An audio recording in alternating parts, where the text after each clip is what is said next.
엄마, 없다고 했잖아. 딸 서윤이는 전화기 너머로 한동안 아무 말이 없었습니다.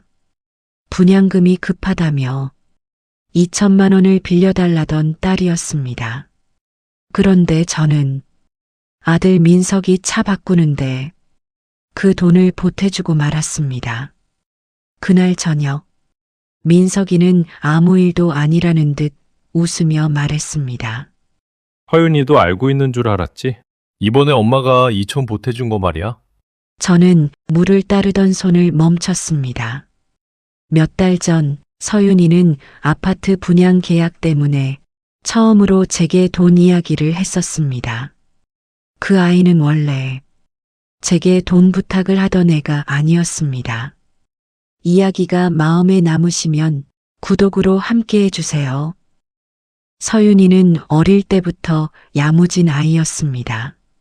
학교 준비물도 늘 혼자 챙겼고 결혼하고 나서도 힘들다는 말을 먼저 꺼낸 적이 없었습니다. 오히려 제 병원 예약이나 반찬 걱정을 더 먼저 하던 아이였습니다.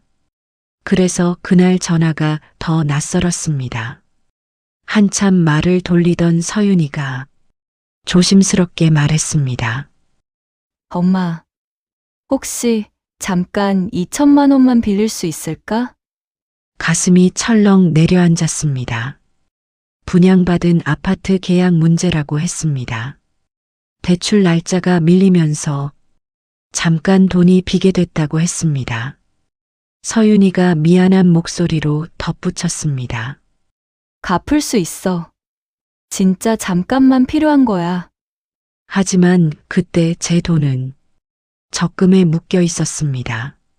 만기까지 아직 2달이 남아 있었고 중간에 깨면 손해가 컸습니다. 당장 꺼낼 수 있는 돈이 없었습니다. 저는 결국 작게 말했습니다. 엄마가 지금은 정말 돈이 없다. 전화기 넘어가 잠깐 조용해졌습니다. 그리고 서윤이는 아무렇지 않은 척 웃었습니다. 아니야, 엄마. 내가 그냥 한번 물어나 본 거야. 저는 알고 있었습니다. 그 아이가 얼마나 어렵게 그 말을 꺼냈는지 말입니다. 그 뒤로도 서윤이는 평소와 다르지 않게 굴었습니다. 서운하다는 말도 하지 않았고 아파트 분양 이야기도 더 꺼내지 않았습니다. 며칠 뒤에도 평소처럼 전화를 했습니다. 엄마, 내일 병원 예약일 맞지? 내가 오전에 들를게. 그 말을 듣는데 마음이 더 무거웠습니다. 도와주지 못한 딸이 오히려 저를 챙기고 있었습니다. 저는 괜히 말했습니다. 바쁘면 안 와도 된다. 서윤이는 짧게 웃었습니다. 엄마 혼자 가면 또 의사 말 대충 듣고 오잖아. 말은 평소와 같았습니다. 그런데 말끝이 전보다 조금 짧게 느껴졌습니다. 병원에 가는 날 서윤이는 접수도 해주고 약국까지 같이 걸어갔습니다. 겉으로는 아무 일도 없어 보였습니다. 하지만 차 안에서는 말이 조금 줄었습니다. 예전 같으면 손주 이야기나 장본 이야기로 계속 떠들던 아이였습니다. 그날은 신호등 앞에 멈출 때마다 창밖만 바라보았습니다. 저는 물어보고 싶었습니다. 그 돈은 어떻게 됐니? 하지만 끝내 묻지 못했습니다. 이미 도와주지 못한 사람이 다시 그 이야기를 꺼내는 것 같아 입이 떨어지지 않았습니다. 서윤이도 묻지 않았습니다.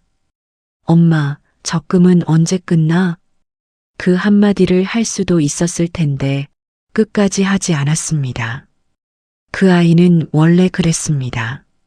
자기 힘든 일은 끝까지 자기 안에서 정리하려 했습니다. 저는 그런 성격을 알면서도 이번에도 괜찮을 거라고 생각했습니다. 서윤이는 늘 어떻게든 해내는 아이니까요. 그 생각이 나중에는 제일 후회가 되었습니다. 며칠 뒤 사위에게서 짧은 문자가 왔습니다. 어머니, 걱정하지 마세요. 저희가 어떻게든 맞춰보겠습니다. 그 문자를 보고 나서야 서윤이가 정말 급했다는 걸 알았습니다. 그런데도 전화를 걸지 못했습니다. 돈이 없다는 말밖에 다시 할 말이 없을 것 같았습니다. 그날 밤 서랍에서 적금 통장을 꺼냈습니다. 만기일까지 아직 한 달 반이 남아 있었습니다. 숫자는 분명 거기 있었지만 제 손에 있는 돈은 아니었습니다. 통장을 덮으며 혼잣말처럼 말했습니다. 조금만 늦게 말했으면 좋았을 텐데 그 말이 얼마나 이기적인 말이었는지 그때는 몰랐습니다. 딸이 급한 시점은 제가 정할 수 있는 게 아니었습니다. 그런데 저는 제 사정만 생각하고 있었습니다. 서윤이가 그 뒤로도 반찬을 가져다 준 날이 있었습니다. 작은 김치통 하나와 멸치볶음이 담긴 반찬통이었습니다. 서윤이는 식탁 위에 반찬통을 올려놓으며 말했습니다. 엄마, 이거 며칠 먹으면 돼. 저는 그 아이 얼굴을 보았습니다. 입술 한쪽에 작은 물집이 올라와 있었습니다. 며칠 사이 잠을 제대로 못 잔 사람처럼 눈밑도 조금 어두워져 있었습니다. 여기저기 알아보고 혼자 계산하고 아무렇지 않은 척 버티느라 마음이 편하지 않았을 것입니다. 그래도 서윤이는 제 앞에서 힘든 티를 내지 않았습니다. 고마우면 고맙다고 말했어야 했습니다. 미안하면 미안하다고 말했어야 했습니다. 그런데 저는 또 별말 없이 반찬통만 냉장고에 넣었습니다. 서윤이가 돌아간 뒤 집안이 유난히 조용했습니다. 식탁 위에는 서윤이가 놓고 간 과일 봉지가 남아 있었습니다. 저는 그 봉지를 한참 바라보았습니다. 딸은 여전히 저를 챙기고 있었고 저는 그런 딸의 서운함을 아직 제대로 보지 못하고 있었습니다. 서윤이가 그 돈을 어떻게 마련했는지는 나중에야 알았습니다. 사위가 마이너스 통장을 조금 더 썼고 서윤이는 들어놓았던 보험 하나를 정리했다고 했습니다. 분양 계약은 겨우 넘겼습니다. 그 말을 듣고 저는 마음 한쪽이 놓였습니다. 그래도 어떻게든 됐구나. 저는 그렇게 생각했습니다. 하지만 서윤이에게는 그 일이 끝난 게 아니었습니다. 제게 처음으로 돈 이야기를 꺼냈던 마음은 그 아이 안에 그대로 남아 있었습니다. 시간은 흘렀습니다. 제 적금도 만기가 되었습니다. 은행에서 만기 안내 문자가 온 날 저는 한참 휴대폰을 들여다보았습니다. 돈을 찾으러 가면서도 서윤이 생각이 났습니다. 그때 도와줬으면 그 아이 마음이 덜 힘들었을까? 그 생각이 잠깐 스쳤습니다. 하지만 이미 지나간 일이라고 생각했습니다. 서윤이는 분양 문제를 넘겼고 큰일이 없어서 다행이라고 여겼습니다. 며칠 뒤 아들 민석이가 집에 왔습니다. 민석이는 오래된 차 때문에 요즘 수리비가 자꾸 든다고 말했습니다. 처음엔 그냥 하소연인 줄 알았습니다. 민석이가 식탁에 앉아 말했습니다. 엄마, 차가 자꾸 멈칫해. 출퇴근할 때마다 신경 쓰여. 민석이는 외근이 많았습니다. 차가 없으면 일하기가 불편한 직장이었습니다. 민석이가 조심스럽게 말했습니다. 새 차까지는 아니고 괜찮은 중고차로 바꾸려고. 그 말을 듣고 만기된 적금이 떠올랐습니다. 마침 손에 들어온 돈이 있었습니다. 이번에는 줄 수 있었습니다. 저는 오래 고민하지 않았습니다. 그럼 엄마가 조금 보태줄게. 민석이는 놀라서 손을 저었습니다. 아니, 엄마. 괜찮아. 하지만 저는 이미 마음이 기울어 있었습니다. 지난번 서윤이를 못 도와준 마음도 있었고 자식이 필요한 순간에 한 번쯤은 도와주고 싶었습니다. 그런데 이상하게도 그 돈을 서윤이에게 먼저 말해야 한다는 생각은 끝까지 하지 못했습니다. 서윤이 일은 이미 지나간 일이라고 저 혼자 정리해버린 것입니다. 며칠 뒤 저는 민석이에게 2천만 원을 보냈습니다. 돈을 보내고 나서야 잠깐 서윤이 얼굴이 떠올랐습니다. 하지만 저는 곧 고개를 저었습니다. 서윤이 일은 이미 지나갔다고 혼자 그렇게 생각했습니다. 민석이는 몇 번이나 고맙다고 했습니다. 엄마, 나 진짜 잘 탈게. 너무 무리한 거 아니지? 저는 괜찮다고 했습니다. 적금 만기돼서 그런 거야. 너 일할 때 필요하다며. 그때까지만 해도 이 일이 서윤이 마음에 닿을 거라고 생각하지 못했습니다. 며칠 뒤 서윤이에게서 전화가 왔습니다. 처음엔 평소 같은 목소리였습니다. 엄마, 밥 먹었어? 저는 반가워서 대답했습니다. 응, 먹었다. 너는? 서윤이는 잠깐 망설이다가 말했습니다. 오빠 차 바꿨다며? 그제야 가슴이 내려앉았습니다. 응, 들었니? 서윤이는 짧게 웃었습니다. 오빠랑 통화하다가 그 웃음이 평소와 달랐습니다. 웃고 있는데 웃는 것 같지 않았습니다. 서윤이는 조용히 물었습니다. 엄마가 보태줬다며? 저는 손에 들고 있던 컵을 식탁 위에 내려놓았습니다. 응, 조금 보탰어.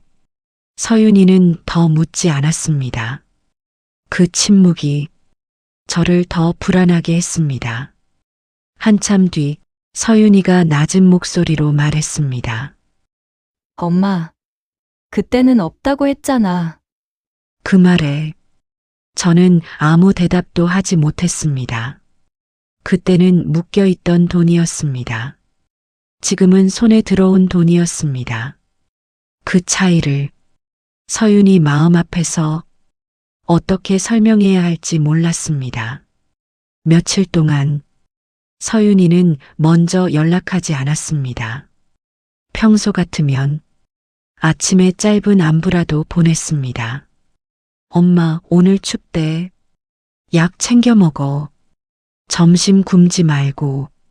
그런 문자가 오지 않았습니다. 저는 휴대폰을 자주 들여다보았습니다. 연락을 하려고 하다가도 다시 내려놓았습니다. 무슨 말부터 해야 할지 몰랐습니다. 그 사이 민석이에게서 전화가 왔습니다. 민석이는 아무것도 모르는 목소리였습니다. 엄마, 서윤이가 요즘 왜 그래? 전화해도 좀 짧게 끊네. 가슴이 철렁했습니다. 민석이는 정말 몰랐습니다. 서윤이가 몇 달 전 제게 2천만 원을 부탁했던 일도 제가 그때 못 준 것도 아무것도 모르고 있었습니다. 민석이가 말했습니다. 내가 뭐 서운하게 했나? 저는 바로 대답하지 못했습니다. 아니야. 네가 뭘 한 건 아니야. 그 말도 맞고 틀린 말 같았습니다. 민석이는 잘못한 게 없었습니다. 하지만 서윤이는 민석이를 볼 때마다 그 돈을 떠올릴 것이었습니다. 오빠가 받은 돈, 자기가 가장 급했을 때는 받지 못했던 돈, 그때야 알 것 같았습니다. 서윤이가 왜 말이 줄었는지 돈을 못 받아서가 아니었습니다. 자기 부탁이 가볍게 지나간 것 같아서였습니다. 그날 저녁 저는 서윤이에게 전화를 걸었습니다. 몇 번 신호가 간 뒤에야 서윤이가 받았습니다. 응, 엄마. 목소리는 차분했습니다. 그래서 더 무서웠습니다. 저는 어렵게 말을 꺼냈습니다. 서윤아, 오빠 참말이야. 서윤이는 바로 대답하지 않았습니다. 한참 뒤에야 작게 말했습니다. 왜? 저는 급히 설명했습니다. 그때는 적금이 아직 묶여 있었어. 엄마가 내 말을 가볍게 들은 건 아니야. 서윤이는 조용히 듣고 있었습니다. 만기까지 시간이 남아 있었고 중간에 깨면 손해도 커서 말을 하면서도 제 설명이 자꾸 작아지는 것 같았습니다. 서윤이가 낮은 목소리로 말했습니다. 엄마, 나는 손해보라고 한 게 아니었어. 그 말에 숨이 막혔습니다. 서윤이는 이어 말했습니다. 빌려달라고 했잖아. 갚겠다고 했고. 저는 입술을 깨물었습니다. 알아. 엄마도 알아. 서윤이는 처음으로 목소리가 조금 흔들렸습니다. 나는 진짜 어렵게 말한 거였어. 그 말이 제 마음을 찔렀습니다. 서윤이는 원래 그런 아이였습니다. 부족해도 말하지 않고 힘들어도 티내지 않고 자기가 알아서 버티는 아이였습니다. 그런 아이가 처음으로 제게 손을 내밀었던 것입니다. 서윤이가 다시 말했습니다. 난 엄마한테 돈 얘기 안 하던 딸이었잖아. 저는 아무 말도 하지 못했습니다. 전화기 너머로 서윤이 숨소리만 들렸습니다. 그러다 서윤이가 아주 천천히 말했습니다. 오빠는 차였고 나는 집이었어. 그 말은 크게 소리친 말보다 더 오래 제 귀에 남았습니다. 차와 집, 두 단어 사이에 서윤이가 참고 있던 서운함이 전부 들어있는 것 같았습니다. 그 말을 듣는 순간 손끝이 차가워졌습니다. 서윤이는 화를 내지 않았습니다. 소리를 지르지도 않았습니다. 그저 조용히 자기 상처를 말하고 있었습니다. 엄마 사정이 있었다는 거 나도 알아. 저는 그 말에 조금 안도하려 했습니다. 하지만 다음 말이 이어졌습니다. 근데 이상하게 없었던 게 아니라 나한텐 못 쓰는 돈 같았어. 그 말에 저는 끝내 대답하지 못했습니다. 서윤이는 짧게 숨을 들이마셨습니다. 그리고 말했습니다. 엄마, 나는 그게 제일 서운해. 그 순간 알았습니다. 제가 설명하지 못한 시간만큼 서윤이 마음은 혼자 멀어지고 있었다는 걸요. 그 전화 이후로 서윤이는 더 조용해졌습니다. 연락이 끊긴 건 아니었습니다. 안부는 물었습니다. 엄마, 밥 먹었어? 약은 챙겨 먹었고? 하지만 그 말 뒤로 대화가 길게 이어지지는 않았습니다. 예전에는 사소한 이야기도 오래 했습니다. 마트에서 뭘 샀는지, 손주가 학교에서 뭘 했는지, 동네 빵집이 맛이 없어졌다는 이야기까지 한참 웃으며 떠들었습니다. 그런데 이제는 전화가 금방 끝났습니다. 저는 그 짧아진 통화가 더 마음에 남았습니다. 민석이는 아무것도 모른 채 지냈습니다. 어느 주말에는 새 차를 몰고 와서 저를 태워주겠다고도 했습니다. 민석이가 웃으며 말했습니다. 엄마, 차가 승차감이 진짜 좋아. 한번 타봐. 저는 억지로 웃었습니다. 차 안에서는 계속 서윤이 생각이 났습니다. 그 아이는 이 차를 볼 때마다 무슨 마음이 들었을까? 그제야 알 것 같았습니다. 누군가에게는 그냥 지나간 일이 다른 사람에게는 오래 남는다는 걸요. 며칠 뒤 저는 서랍 안에 넣어둔 적금 통장을 다시 꺼냈습니다. 통장을 펼치는데 손이 잘 움직이지 않았습니다. 그 돈을 민석이에게 보내던 날에는 이렇게 마음이 무겁지 않았습니다. 그때 저는 그냥 자식 도와준 일이라고 생각했습니다. 그런데 지금은 달랐습니다. 통장 숫자보다 그 돈이 지나간 자리가 먼저 보였습니다. 서윤이는 그 돈을 단순한 2천만 원으로 기억하지 않을 것입니다. 자기가 처음으로 손 내밀었던 순간 엄마가 자기를 지나쳤다고 느낀 날로 기억할지도 몰랐습니다. 저는 한참 동안 통장을 덮지 못했습니다. 그날 저녁 저는 반찬을 만들기 시작했습니다. 서윤이가 좋아하는 멸치볶음과 장조림이었습니다. 예전에는 자주 해주던 반찬이었습니다. 서윤이가 아이들 어릴 때 반찬통 들고 가면 엄마가 한 게 제일 맛있어. 그렇게 웃던 아이였습니다. 그 기억이 자꾸 떠올랐습니다. 반찬통을 싸면서도 몇 번이나 망설였습니다. 지금 가면 서윤이가 부담스러워할까? 괜히 또 변명처럼 들릴까? 그래도 저는 가봐야 할 것 같았습니다. 돈 이야기가 아니라 제 마음을 먼저 말해야 할 것 같았습니다. 다음 날 저는 반찬통이 든 가방을 들고 서윤이 집 앞으로 갔습니다. 초인종 앞에 서 있는데 손이 쉽게 올라가지 않았습니다. 괜히 숨부터 고르게 됐습니다. 몇 분을 그렇게 서 있다가 겨우 벨을 눌렀습니다. 잠시 뒤 문이 열렸습니다. 서윤이는 저를 보더니 조금 놀란 얼굴을 했습니다. 저는 괜히 가방부터 내밀었습니다. 반찬 좀 가져왔다. 서윤이는 잠깐 말이 없었습니다. 그리고 조용히 가방을 받아들었습니다. 저는 그 순간 눈을 마주치기가 어려웠습니다. 서윤이가 작게 말했습니다. 들어와, 엄마. 그 한마디에 저는 겨우 숨을 쉬는 것 같았습니다. 서윤이 집 식탁에는 아직 정리하지 못한 서류들이 놓여 있었습니다. 분양 계약서와 은행 서류, 아이 학원 안내장까지 여기저기 겹쳐 있었습니다. 저는 그걸 보면서 그때 서윤이가 얼마나 급했는지 이제야 제대로 실감했습니다.